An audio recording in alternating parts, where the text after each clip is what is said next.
Hey, what is going on everybody, and welcome to Fantasia. For today, we're going to be jumping to another session of Epic 7 out today. Got some more Guild War for you guys. Going up against the guild Pauk. I think we fought them before on the channel several times actually, so it's, it's a guild I'm quite familiar with in terms of the name. But yeah, let's go ahead and start off with the joke of the day by me. My wife left me because of my abandonment issues. Oh wait, no, she's back. She just went to go get some milk. Too good, too good.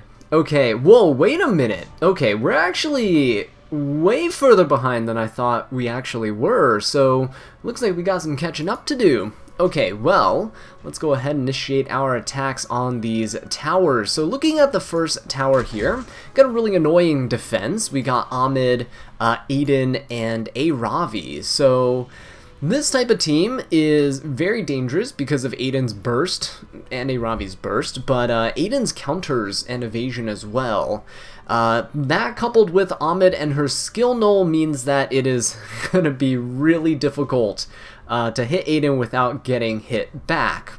But the good thing is, you can actually bypass her counterattack by using a unit like Spectre Tenebria, who cannot be countered.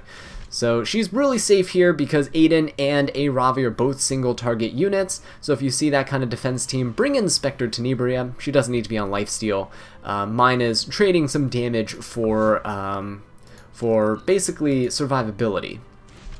Alright, next up we got a Raz. He'll be here to help tank, and the reason I have him here is because he gives a barrier to the backline if they're hit by a single target attack that takes up a certain percentage of health. I forget what exactly. But Doris is going to be tanking the A Ravi, and as a result, she might be taking the brunt of Aiden's hits too. So A Raz will help with the mitigation there until Doris can help heal herself back up. Alright, so moving on to the bottom team. So we have C, Lilia, Shu, and Senya, pretty standard team, I would say. You see everywhere, that you guys are probably very much accustomed to, but I'm bringing in a double Crow team into this. So we have Crow, he's on an HP boot here to just help boost up his bulk. He's on Aureus, and he's on his EE that decreases the duration of his horse, so we could potentially clean up a bit faster, especially since LR Crow is our main damage dealer here, but he should be pretty good. He's on lifesteal for a bit of sustainability. Hopefully that lifesteal will mean that Crow gets to take the brunt of the hits, which helps ramp up his horse damage, right? And then we got Destina, who probably isn't the best unit to bring here because she does heal on her S1, which means I will be healing Crow a bit here and there. She's also on guarding ice crystals, but it's mostly to have a revive on the team because you guys know how much Shu can luck sack. But let's go ahead and jump in and see what we can do. Hopefully the Shu will not overcome us this time around, and we will emerge victorious. Okay, so here's the annoying part with Ahmed, right? Not only does she buff the attack, have the swift attack buff, but she gives skill null to everybody. And now this Aiden's going to be taking the turn. Going to be hitting the A-Raz, actually, for a lot of damage. Okay, so here we go. We got the healing coming out, which is not too bad. I could go for a defense buff, but I really don't want this attack buff, crit damage buff Aiden to be attacking me. So I'm just going to go for an S1. And then we will heal up with Doris, get that defense buff going. I could actually stun the Ravi here, or I can go for an S1 on the Aiden, but I think what I'll do is I'll go for the stun first. It's a Proof of Valor Ravi, but we're still doing a decent chunk of damage, which is not too bad. Aiden's going to be targeting Raz though, so I'm going to be careful about that. We could actually go for a dual attack. Let us go for one into the Ravi. I don't get the immunity buff here, but I do get a defense break, which is going to be very, very nice. Let's go ahead and heal up the Raz so he doesn't take too much damage now. And we just do it again. Let's soul burn once more. And let's hit this Ravi. Come on, Tenebria. Oh, okay, there we go. So, look at that. We broke the Aiden's skill null. She can't counter. And we should be looking pretty solid. Okay, so we can finish off the Aravi, and now it is pretty much free. Because we got the Aiden going. She is going to be getting the attack buff and crit damage buff again, but it should... Oh, no crit damage buff this time around. That's fine, that's fine. Aiden does have her counter back up again, so I gotta be careful about that. Let's keep soul burning the Roz for the consistent attacks. Ooh, nice. We actually defense broke the Ahmed. I'm very surprised about that one. Okay, so now it's just up to Spectre, and hopefully Roz doesn't actually go down here, but he probably will. Aiden's got another S3, so yeah, as safe as this team is, there is still a chance that the opponent can luck sack here. Oh, there we go. There's the counter from Aiden. But it's okay. Doors is pretty tanky.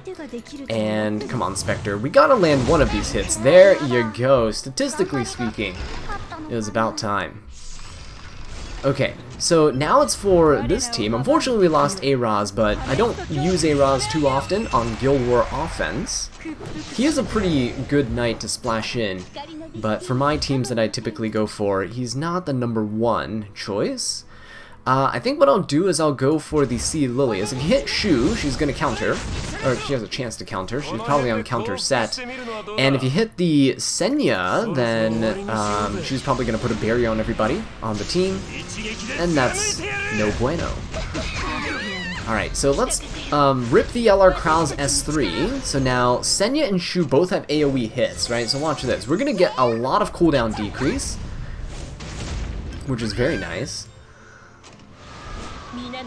Okay, so LR Krau gives a barrier as well after the first AoE, so this will protect from Senya's damage.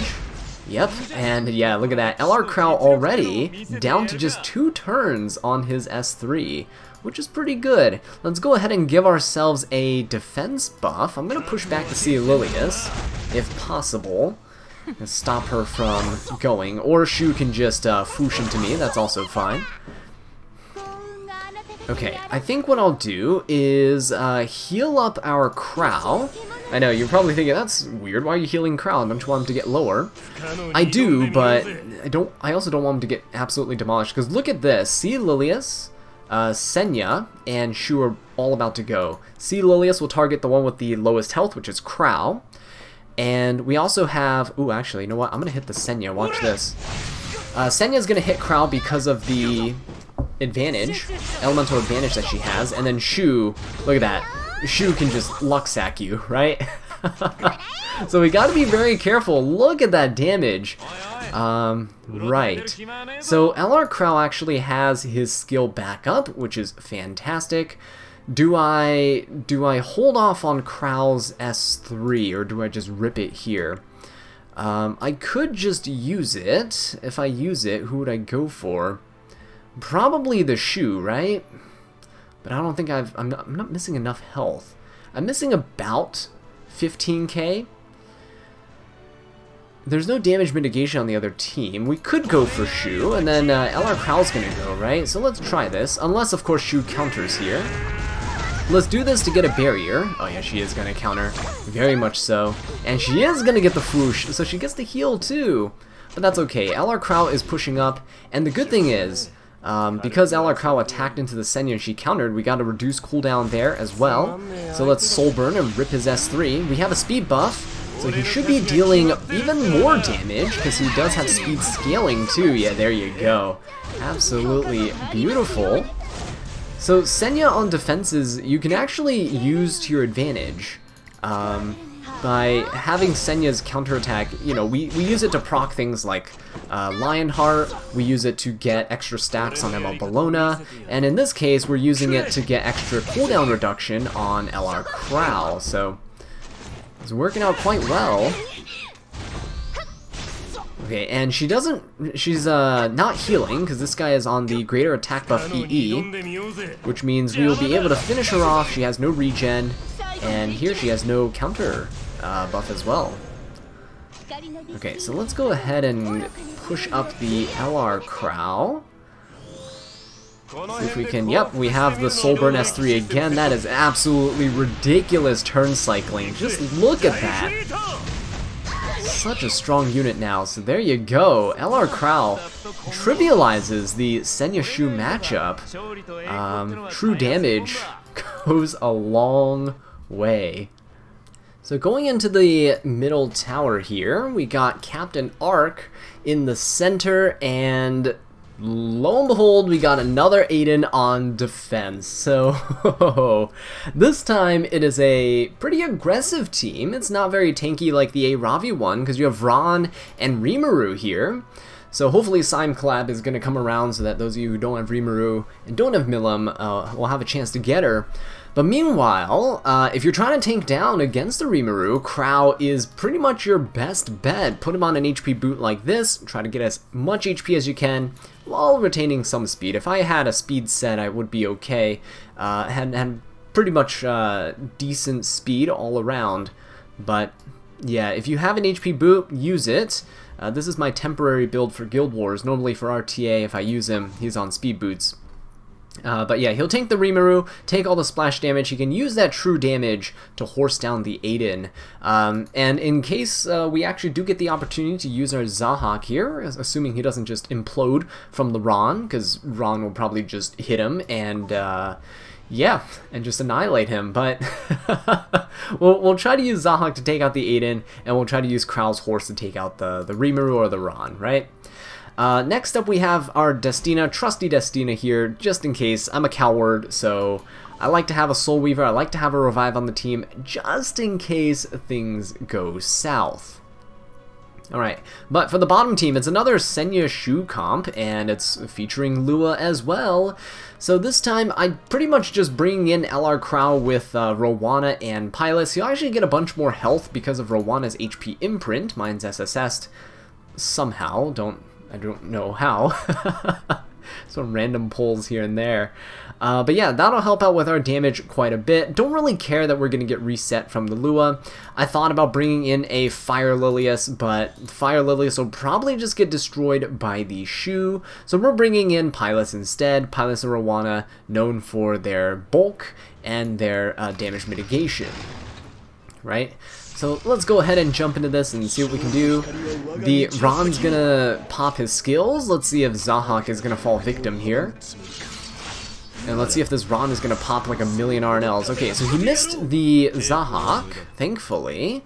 We also managed to have some decent here. Let's push up the Crow. We have some decent turn order. So I'm gonna pop the Aiden with the Zahak. This will trigger the Rimuru, but with Aiden down, that's one less unit to hold buffs for the team. So yes, Rimuru is going to get an invincibility and attack buff for the whole team, but in total that is 7 buffs, which means 7,000 damage coming in from Rimuru. And yeah, see? So we survive. We're really, really low, and I don't like that, so I'm going to heal up Crow just a little bit. Destina actually, yeah, doesn't heal that much. So with this, we're going to get a defense buff, since Rimuru already popped both his S2 and his S3. And we're just going to tank through this. I'm going to hit the Rimuru here. Ooh, actually, we almost took him down. That's pretty good. Let's break the skill null here, because Rimuru is going to take a turn later. There we go. And I think what I'll do is I'll just horse the Ron. And then we'll Zahak clean up the Rimuru. There we go. Not too bad, huh? Okay, so yeah, these Aiden teams, if you have sources of true damage, they're really good, even if you don't have anti-evasion units specifically. Because I know some people might not have a Zahak, or, you know, you don't have the gear to build a decent Wanda, and you might not have Bryceria because she's an ML5. So true damage, like Crow, or Yoha, actually. Yoha's a really good counter to Aiden too. They both work. Alright, so this team's actually a bit faster than the other one because of the speed buff that Lua gave everybody. So yeah, Lua's able to go and allow everyone to move before me. Thankfully, LR Crow actually resisted, so we'll be able to pop off our S3. We 15%ed that. We're at 26k HP. Unfortunately, the AoEs have already gone, so we won't have the opportunity to decrease our cooldowns a ton. I say that, but look at that. We already got 3-turn decrease, so it's about the same as if we got hit by 2 AoEs, which would be a 4-turn decrease. Just take advantage of all these counters, right? Okay, let's go ahead and hit the Lua. There we go. Try to provoke her there. And Shu is going to be countering. I'm going to pop Rowanna's S3. Let's get some healing and barriers going. LR Crow is typically very safe into both of these units, Senya and Shu. And the reason is that neither of these guys... Ooh, he's actually targeting LR Crow. Not the best thing, but that's okay. We do get turn decreases.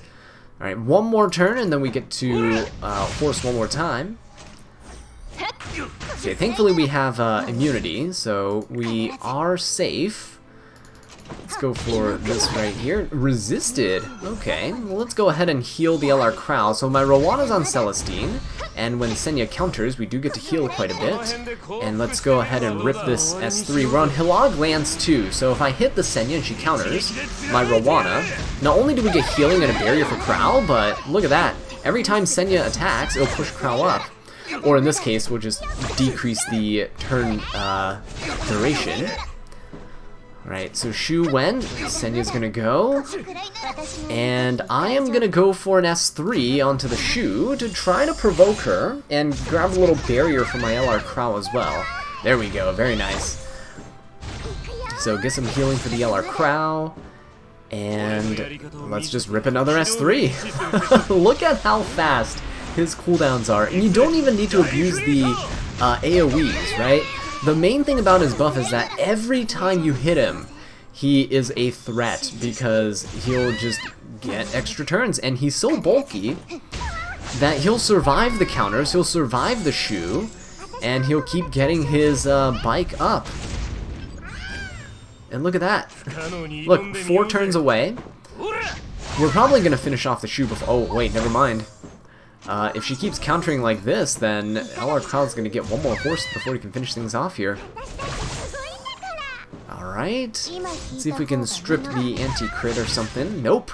2 more turns for the LR Crow. But I think we pretty much got this. There we go. LR Crow going to finish the job here. Beautiful. So, yeah, quite strong into this team. True damage all around, right? Both Crows are so strong. And last but not least, of course, we have our third tower down here. And their defense team also pretty aggressive for both of them. You have a speed contester in the form of Ron on the top team and Lua in the bottom team. So, as always, I don't race Guild War defense teams, and typically it's always safe to assume that units like Ron and Lua are gonna be 300 plus speed. So I don't usually bother. In fact, it's better to just tank up a bit and play these matches safe, unless of course you're abusing speed imprints and you guarantee that you can outspeed, or if you have intel on how fast your opponent's units are. Now here we have Ron, Senya, and Meru. Going into this, we're still going to bring in Crow. I guess it's a Crow showcase video, accidentally. But Crow is going to be pretty good here because of the Senya, not the Shu, sorry. Senya's going to be attacking the Crow. Oops, I deleted Crow from existence. Senya's going to be attacking the Crow, and Crow will be soaking up the damage for the whole team with his Aureus, so he can rip a horse. Horse will be good for taking out the Senya, but it could also be good for taking out Meru's second life. Ed should be cutting here and be able to take out Meru early on because of the debuffs from Ron, and then of course we have a trusty Destina who just exists so that I can feel safe and not into the first team. So for the second fight, yeah, there's a Lua, so we're going to bring in our Fire Lilius, and Fire Lilius here are going to be a fantastic unit to reset the cooldowns that Lua is going to decrease while provoking her. So that's also going to be nice for subsequent turns. I'm bringing in Spectre Tenebria because Ravi is a single target unit and Spectre has Book, And the book is going to be used because I have Bryceria. So Bryceria is going to be on Guiding Light. I could put her on a damage artifact, but it should be fine. We're going to Soul Burn her and put the Unbuffable and the Defense Break on everybody, so that hopefully it'll finish off the K-Ron, and if it doesn't, at least he doesn't get his Immortality proc. With that, Spectre should be able to very easily finish off the Defense Broken units, and so that's how it'll play out. For the top team, I don't think I showed Ed's stats. If I did, oops, oh yeah, actually it's a good thing I'm double checking Ed's stats. He's on Daydream Joker from doing Nightmare Labyrinth. Yeah, so there you go. He's on Sigurd's Scythe. I think he is ready now. And let's go ahead and jump into this and see how it goes. Thankfully, Ed he switched his artifact. Alright, so Ron's gonna go. Hopefully he doesn't RNL. Okay, so he takes the turn, pops the S3. Don't you dare RNL. Okay, so we cleanse the Stigma, but we still have a defense break on us. Oh, that's bad. Look at that. Big damage coming out from Meru. She does have an attack buff, which is good. That just means that she won't attack twice with her Magic for Friends. So we'll try to finish her off here with Ed's S3. Not quite finishing the job, but we could just push Ed up and allow him to complete his duty. So let's go ahead and do that. Let's finish off the Meru's first life. And now, Senya will go. Hopefully Crow on Revenge Set will actually lap this Meru. We'll see. Oh, there we go. Yes, Revenge Set kicking in. We do get to lap. Let's go ahead and rip a horse into this Meru, because she is the most threatening unit here. There we go. Easy. So now, Ron will always be attacking the Ed. So let's go ahead and hit the Senya. She's actually going to get crit there. I'm hoping that the Senya actually somehow hits my Ed so that he can get debuffed. But it doesn't look like that's happening here. Ron is still hitting quite hard. Let's see if we can push him back. If we can finish off the Ron, then Ed will be safe. We'll keep attacking the Ron. Hoping, yeah, there we go. Getting a crit or two in there is going to be very crucial. Let's push up the Ed once more. Ron will be able to S2 and S3, so even if he laps my Ed, it's fine. Ideally, we get to finish him off here, so let's Soul Burn. Okay, so there we go. This should be able to finish him off, and now it's just Senya versus the world. And against the Crow, you really can't do much with Senya. Okay, so still a miss there, unfortunately. Okay, so let's see if we can heal ourselves up a little bit. Okay, so we got one turn until horse, which is pretty nice. The EE for his horse is actually really good. The fact that he's able to turn cycle so quickly, I actually kind of want to finish things off with Krau's horse, so let's see if we can do that. Senya's gonna pop the S3. I am gonna see if I can try getting Destina to cleanse the Crow. I hope this is enough. Maybe it isn't. Maybe this heals a little too much, but we're missing about 13k health. We should be able to do it. Most Senyas are below 20k health, and she's about half her health. Yeah, so there you go, finishing things off with another Crow horse. Beautiful. Okay, so Lua's gonna strip the Lilius and put her to sleep. Now, the great thing about Lilius is that she actually cleanses to sleep before Beguile gets put on her, so look at that. She is going to provoke the Lua, and now she has the S3 to go off of, but I'm not actually going to S3 with her. I know that there's a Beguile here, but it should be fine. I'm gonna go into the Kairon because I don't want to push up the Arabi. So watch this. With that damage into Kairon, Bryceria should be able to finish him off completely with her extra splash damage after she attacks. Yep, see, so he's gone. Arabi is unbuffable and she is defense broken. So now Spectre Tenebria can just rip an S3 into this Ravi. And if she doesn't die, then she's gonna get stunned. Yeah, see, look at that, 20k damage, and my my Spectre Tenebria isn't even on a damage build, right? She's not on those nuke destruction penetration builds. Let's go ahead and rip the S3. We have a crit damage buff. Let's see how much Fire Lilies does here. Oh, that's quite nice too. A lot of damage coming out. Love to see it, and there we have it. Finishing things off quite quickly in the third round. And we came out without inting this time, so I think that is quite impressive. Alright, with that being said, guys, thank you so much for watching this video. I really do appreciate it. If you enjoyed it, please leave a like and subscribe for more Epic 7 content. And until next time, take care.